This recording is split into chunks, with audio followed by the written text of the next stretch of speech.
Bismillahirrahmanirrahim. Assalamualaikum warahmatullahi taala wabarakatuh. Alhamdulillahirabbil alamin. Hamdan katsiran thayyiban mubarakan fi kama yuhibbuna wa yarda. Asyhadu an la ilaha illallah wa asyhadu anna Muhammadan abduhu wa rasuluh. La nabiyya ba'da. Amma ba'd. Alhamdulillah, bersyukur kita kehadirat Allah Subhanahu wa taala. Pada malam Ahad ini kita bisa menunaikan salah satu kewajiban kita, yakni melaksanakan sholat maghrib secara berjamaah. Yang insya Allah kita lanjutkan dengan kajian rutin malam Ahad. Mudah-mudahan apa yang sudah kita laksanakan, yang kita kerjakan, ibadah kita semua diterima oleh Allah Subhanahu wa taala. Sholawat beserta salam semoga tetap tercurahkan kepada Nabi kita, Nabi Muhammad Sallallahu Alaihi Wasallam. Sholawat juga mudah-mudahan tersampaikan kepada keluarga beliau, para sahabat, para tabi'in, tabi'in, dan mudah-mudahan kita sebagai umat Nabi Muhammad Sallallahu Alaihi Wasallam mendapatkan syafaatul uzma di yaumil qiyamah biidznillah. Amin ya Allah ya rabbal alamin. Yang terhormat Ketua DKM beserta jajaran yang selalu istiqamah, mudah-mudahan selalu diberkahi dan dilindungi oleh Allah Subhanahu wa taala. Para jamaah, bapak-bapak, adik-adik yang hadir pada malam hari ini, yang dirahmati oleh Allah Subhanahu wa taala, mari kita niatkan sama-sama duduknya kita di majelis ini di Masjid Al-Muallimin dalam rangka menuntut ilmu karena Allah, karena itu merupakan salah satu kewajiban kita semua. Insyaallah pada malam Ahad ini, pekan kedua, kita akan sama-sama membaca, mengkaji salah satu karya ulama terdahulu, kitab Safinatun Najah atau Syarah Kasyifatus Sajjad. Pada malam hari ini kita akan lanjutkan babnya. Di pertemuan sebelumnya kita sudah sama-sama membaca tentang tata cara sholat berjamaah kemarin terakhir. Jadi kemarin sudah kita sama-sama membaca tata cara atau gambaran sholat berjamaah. Malam hari ini kita akan lanjutkan. Bismillahirrahmanirrahim. Qala mu'allif rahimahullah nafa'anallahu bihi fid dunya wal akhirah. Faslun syurutu jam'i taqdimi arba'atun. Al-bida'atu bil ula wa niyatul jam'i fiha wal muwalatu bainahuma wa dawamul uzri.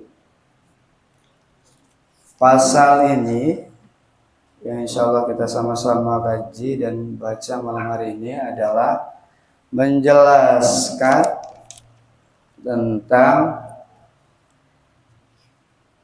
jama' takdim, syarat-syarat melaksanakan sholat jama' takdim.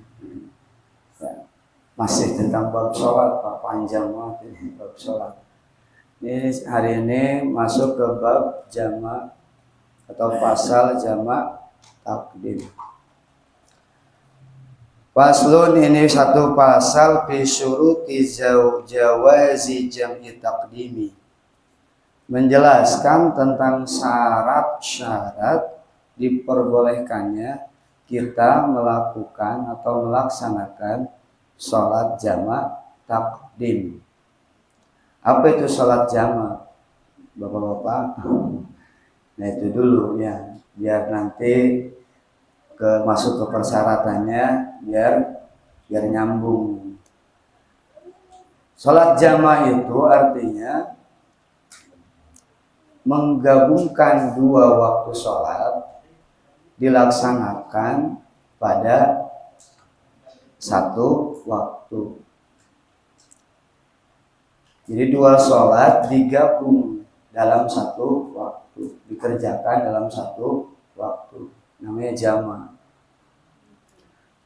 Kalau dikerjakan di waktu yang pertama, berarti para ulama menamainya dengan jama' takdim.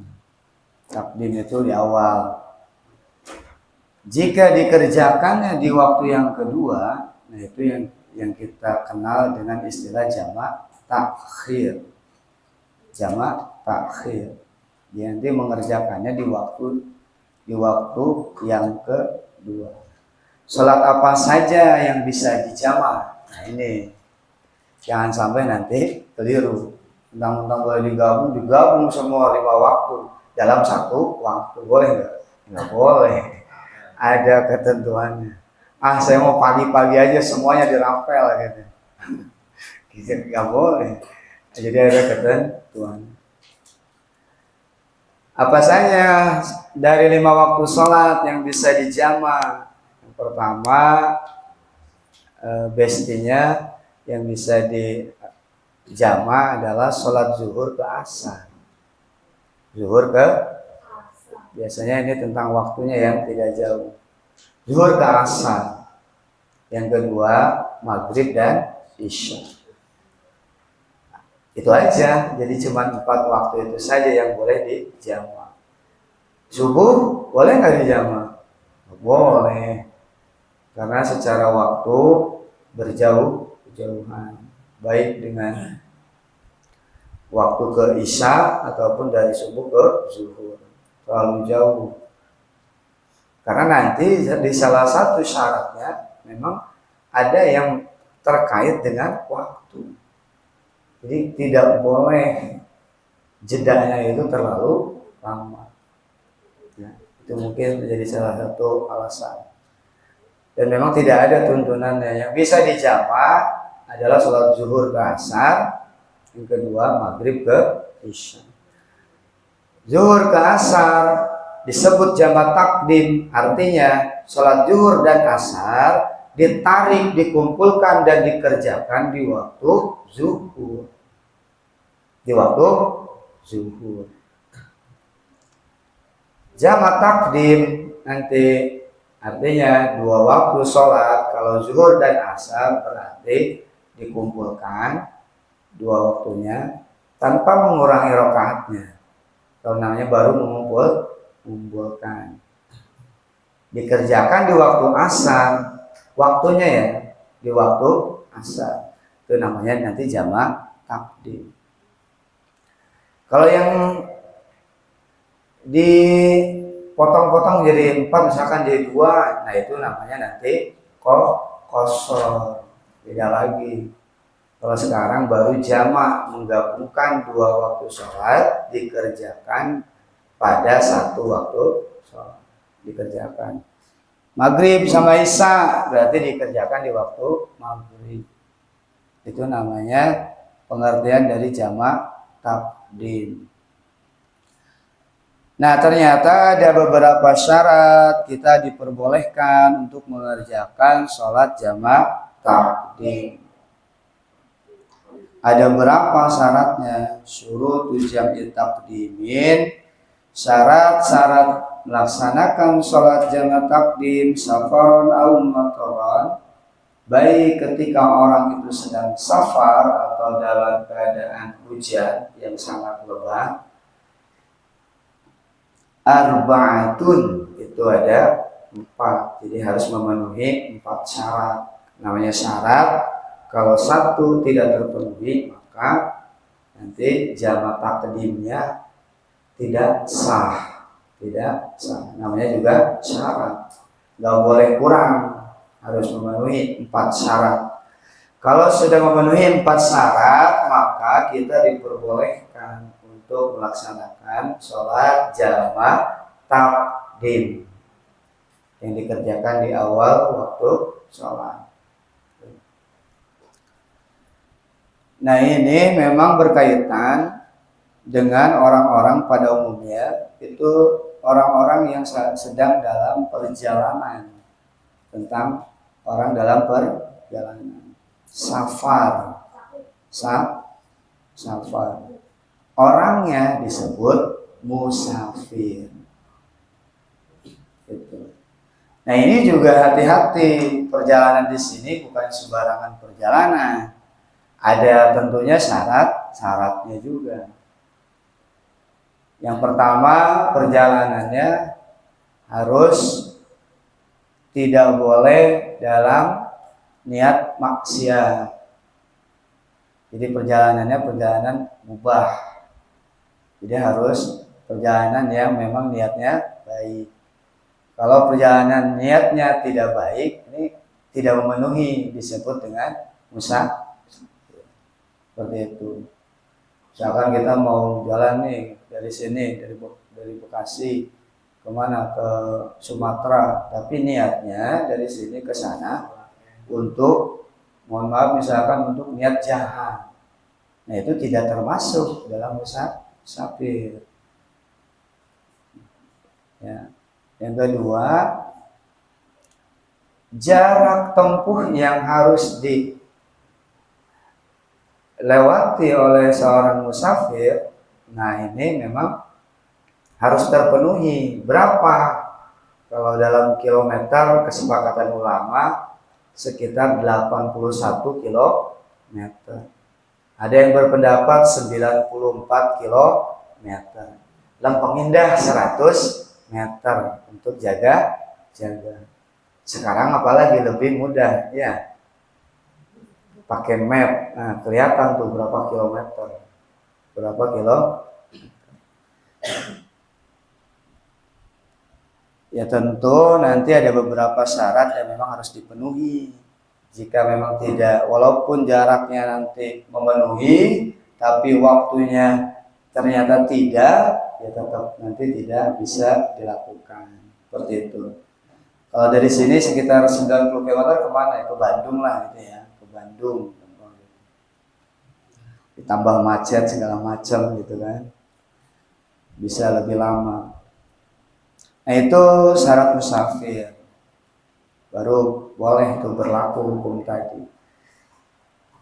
Apa saja syarat yang 4 itu?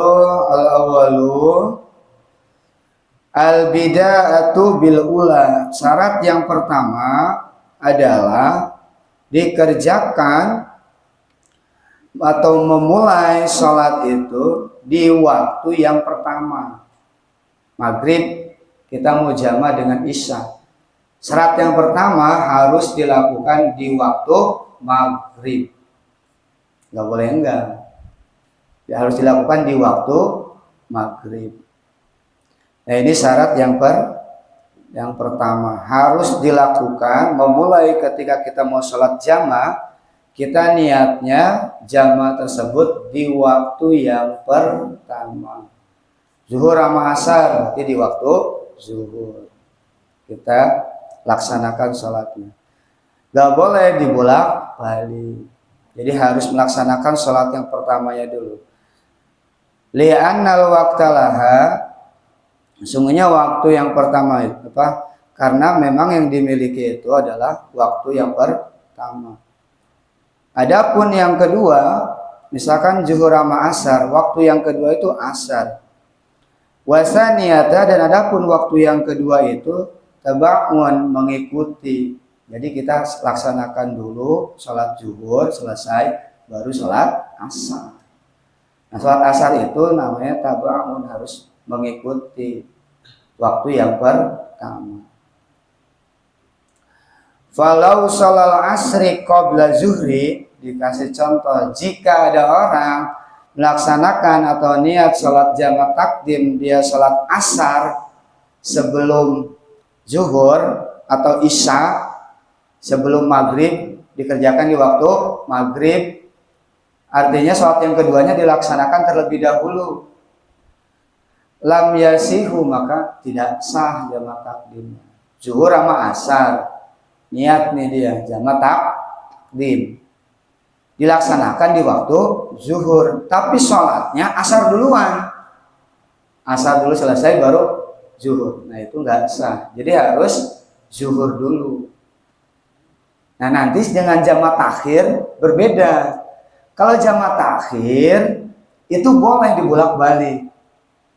Kalau jamak takhir zuhur sama asar berarti dikerjakan di waktu asar. Sholat apa dulu? Boleh asar dulu, boleh zuhur dulu. Yang lebih kuat zuhur dulu karena urutan waktunya zuhur terlebih dahulu. Tapi sah nggak kalau asar dulu? Sah. Kalau jamak takhir. Tapi kalau jamak takdim nggak boleh. Harus sesuai urutan waktunya. Itu perbedaannya nanti. Itu syarat yang pertama. Kaidahnya li'anna tabi'a la yataqaddamu ala matbu'ah.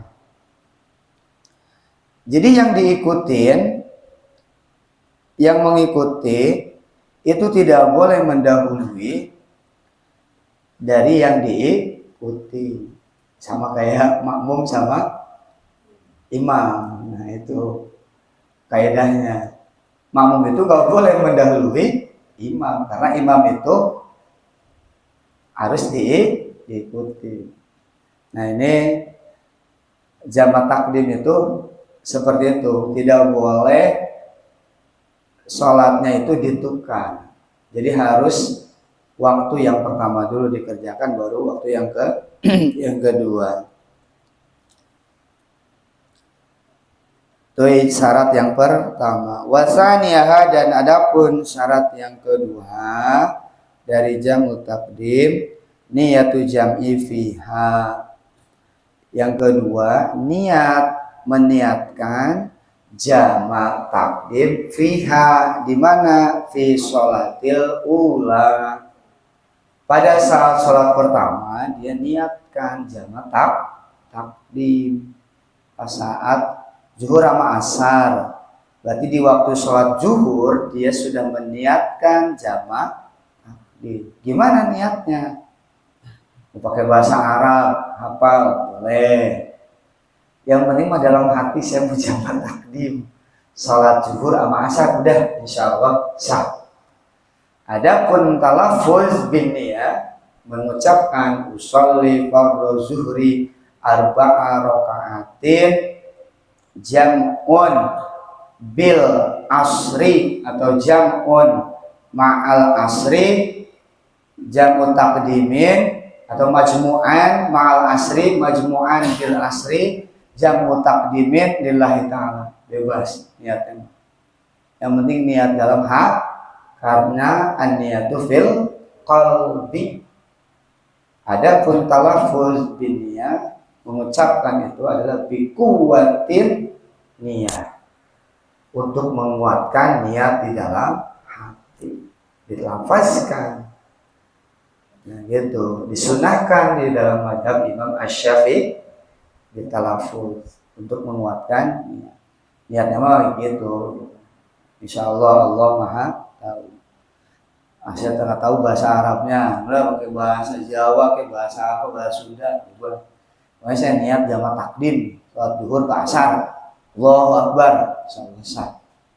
Itu harus niat. Kapan niatnya? Fi sholatil ula, saat kita melaksanakan sholat di waktu yang pertama. Zuhur ke asar berarti harus diniatkan di sholat zuhur. Tuh wajib ada niat. Kalau tidak niat berarti ya nanti tidak sah karena syaratnya tidak memenuhi. Itu yang kedua. Dia harus niat, meniatkan sholat jamaah di sholatil ula. Di sini dikasih contoh. Ka'an yaqula nawaitu usolli fardhu zuhri majmu'an bil asri. Tuh, saya niat sholat fardhu zuhur majmu'an, menjamaknya atau menggabungkannya bil asri dengan sholat asar. Gitu doangnya cukup niat. Di sini dikasih contoh. Paling tidak niatnya kayak gitu. Allahu Akbar takbir.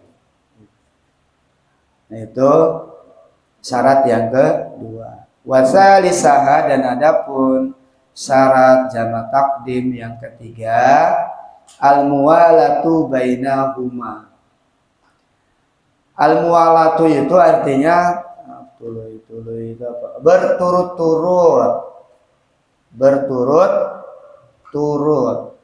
berturut-turut tanpa ada jeda, harus terus menerus gitu. Jadi nggak boleh terpotong oleh kegiatan yang lain, namanya mualah, terus menerus. Artinya ketika selesai sholat zuhur langsung melaksanakan sholat asar. Gak boleh habis sholat zuhur ngaso dulu, ngopi dulu, ngodut dulu 2 batang baru sholat asar, gak boleh, gak sah. Jadi ketika mau sholat jamak takdim, ketika sudah selesai sholat zuhurnya, segera melaksanakan sholat, berdiri lagi sholat asar gitu. Jadi nggak boleh dijeda dengan kegiatan yang lain. Itu kan kadang-kadang kalau orang perjalanan gitu ya, nah itu jamak takdim itu nggak boleh kayak gitu, harus lanjut dulu baru ngaso. Sholat zuhur selesai, ngaso dulu, ngopi dulu, ya kan?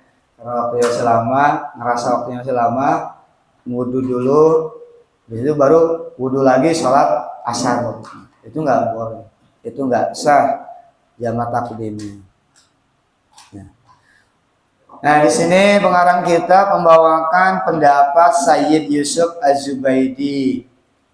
Qala Sayyid Yusuf Az-Zubaidi fi Irsyadul Anam, dalam kitabnya Irsyadul Anam, beliau mengatakan bi alla yufsilu bainahuma tawilan. Nah, beliau membatasi itu enggak boleh dipisahkan antara sholat pertama dengan kedua. Bainahuma itu dua-duanya, dua sholat itu tawilan dalam waktu yang panjang, enggak boleh. Segimana panjangnya? Menurut Sayyid Yusuf Az-Zubaidi, wa dzalika bi qadri rakaataini. Yaitu dia udah panjang. 2 rakaat sholat, itu udah panjang 2 rakaat sholat. Sekitar berapa menit ya kalau 2 rakaat? Kalau sholatnya cepat, ya 2 menitan lah ya. 1 sampai 2 menit. Nah itu 2 rakaat aja udah termasuk panjang. Tapi diperbolehkan, misalkan udah selesai sholat zuhur, langsung qomat lagi sholat asar. Qomat kan paling berapa menit? Gitu ya. Azan nggak usah, nggak perlu azan. Ya, kalau azan itu kan menandakan masuk waktu sholat. Tapi iqamah itu menandakan akan dilaksanakan sholat. Sholat fardu. Sholat sunnah mah nggak perlu pakai iqamah. Gitu. Kalau sholat fardu pakai iqamah. Karena iqamah itu menandakan akan didirikannya atau dilaksanakannya sholat fardu. Selesai sholat zuhur, berdiri 1 orang, qomat, sholat asar. Nah, menurut Sayyid Yusuf Az-Zubaidi, gak boleh tuh 2 sholat itu dijeda sekitar 2 rakaat sholat. 2 rakaat sholat itu berarti kan itu udah termasuk panjang. Jadi zikir dulu misalkan, gak usah, langsung aja sholat lagi, khawatir. Ya, langsung sholat buru-buru, habis zuhur sholat asar. Ya. Nah, itu syarat yang ketiga. Cepet. Dan syarat ketiga, satu lagi berarti Pak. Syarat yang ketiga itu terus menerus di antara 2 waktu sholat yang akan dijadikan jamak takdim. Zuhur ke asar, zuhur dan asar. Yang kedua yang dikumpulkan waktu maghrib dan isya, itu boleh.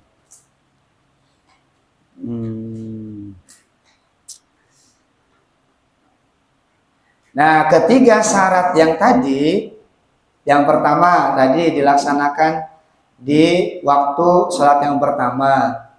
Syarat yang kedua, apa tadi syarat yang kedua? Niat di waktu sholat yang pertama. Yang ketiga mualah, berturut-turut.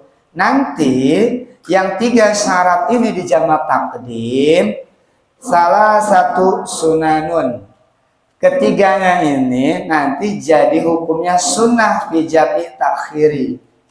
Nanti di jamak takhir itu yang 3 syarat di jamak takdim itu malah jadi sunnah.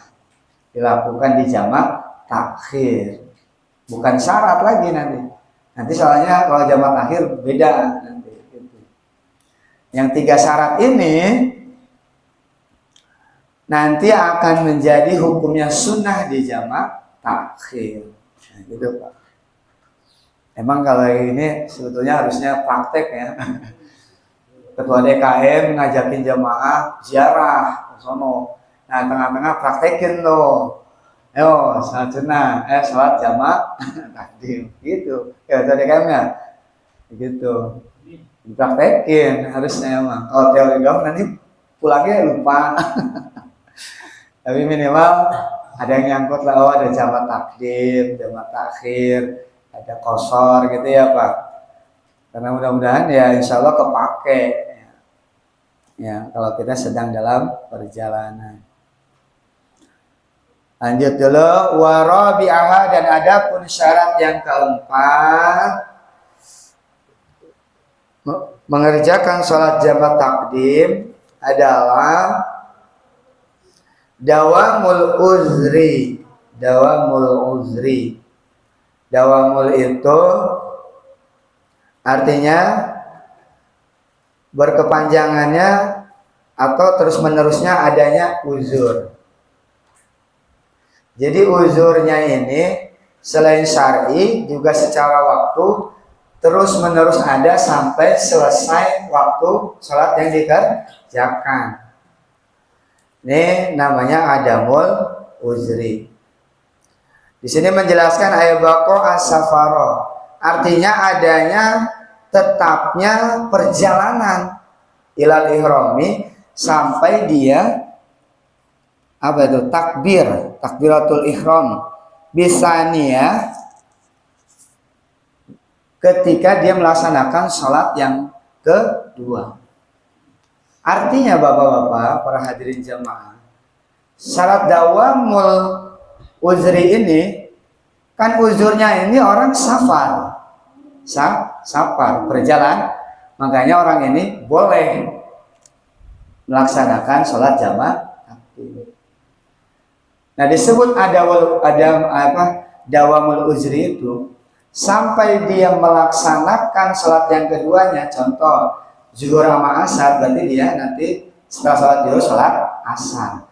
Ketika dia sedang melaksanakan sholat asarnya, artinya orang ini masih dalam perjalanan. Kalau udah sholat zuhur, tiba-tiba dia mau sholat asar, contoh dia naik bis atau naik kapal.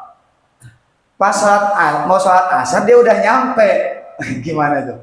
Nggak sah. Ya sholat aja sholat biasa. Kan udah nyampe, udah tidak dalam perjalanan. Itu disebut dengan dawamul uzri. Jadi uzurnya ini harus terus-menerus menyertai diperbolehkannya jamak takdim selama dia di perjalanan. Itu disebut dengan dawamul uzri.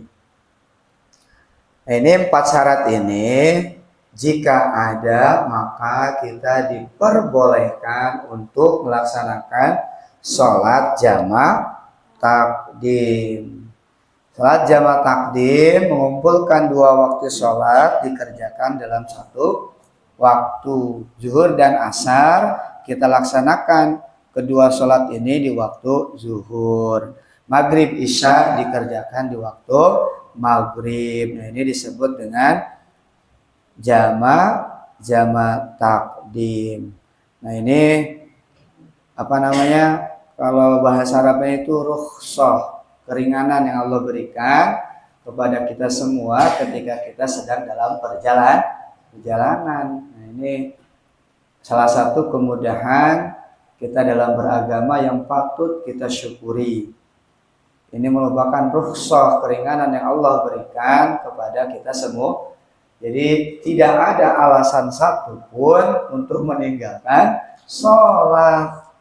Oh, siapa lagi safar, sholat. Ribet, ada caranya yang lebih mudah. Ini jabat. Kalau memenuhi kosor, diringkas boleh. Yang 4 jadi 2, yang 3 jadi, ya nggak bisa. Yang 3 mah nggak boleh. Syaratnya kosor itu arbaatun. Jadi sholat-sholatnya rubu iya. Jadi apa? Yang rakaatnya 4. Jadi yang 2 subuh jadi 1 nggak boleh. Gitu. Jadi ada kemudahan-kemudahan yang Allah berikan kepada kita semua. Makanya ini salah satu nikmat yang wajib kita syukuri dalam beragama. Dan ini kadang-kadang dilupakan gitu. Ya, mudah-mudahan apa yang disampaikan pada malam hari ini bermanfaat khususnya buat saya pribadi yang membaca, umumnya bagi para jamaah. Yang salah datangnya dari kekhilafan saya pribadi, yang benar datangnya dari Allah Subhanahu wa taala. Apa nih lanjut? Faslun syurutul apa? Oh, faslun syurutul jami' takhir insyaallah wallahu a'lam bishawab. Allahul muwaffiq ila aqwamit thoriq. Assalamualaikum warahmatullahi wabarakatuh.